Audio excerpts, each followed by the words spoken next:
Solve without pen. Problem 433. Pick's formula. The proof.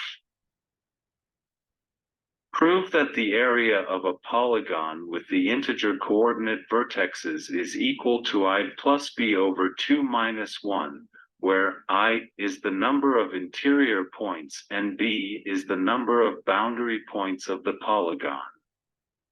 Example: quadrilateral in the figure has 6 boundary points shown in red and 21 interior points shown in green. So, its area is equal to 23. Solution. First, make sure that the formula works for a rectangle M by N, for example, M equal 5 and N equal 4. The number of the interior points is M minus 1 by N minus 1 or 20. The number of the boundary points is equal to the perimeter of the rectangle, 2M plus 2N. We see that the area M by N is indeed equal to I plus B over 2 minus 1. In terms of the example, 20 is equal to 12 plus 18 over 2 minus 1. Now consider merging of two polygons with the common side.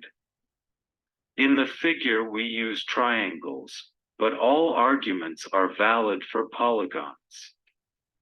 The first polygon has I1 interior points, B1 boundary points, and area A1.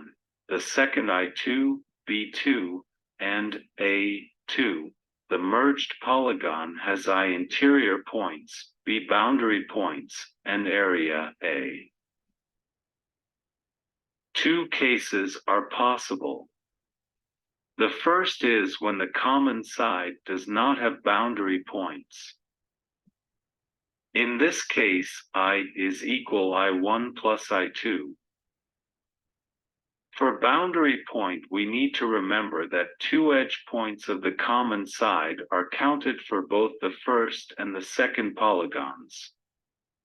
So, B is equal B1 plus B2 minus 2.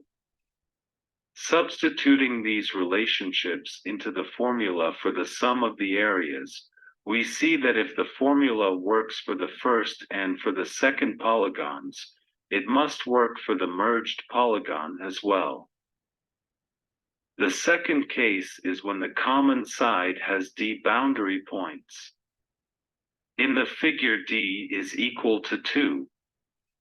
In this case, the number of the internal points in the merged polygon is equal to I1 plus I2 plus D. The number of boundary points is B1 plus B2 minus 2D because we counted the boundary points on the common side twice. Substituting these relationships into the formula for the sum of the areas, we see that if the formula works for the first and for the second polygons, it must work for the merged polygon as well. Actually, these formulas means that if for any two of the considered polygons the formula works, then it works for the third polygon as well. In other words, we can not only merge but also subtract the areas and be sure that the formula holds for the result if it is valid for the operands.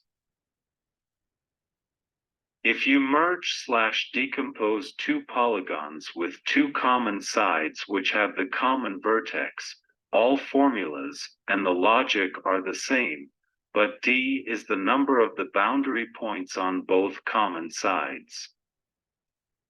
So far, we saw that the formula works for rectangles and, hence, for triangles with vertical and horizontal legs. The figure proves that it works for arbitrary acute and obtuse angle triangles as well because they can be built from triangles with vertical and horizontal legs. Finally, any polygon can be decomposed into triangles, so the formula holds for any polygon.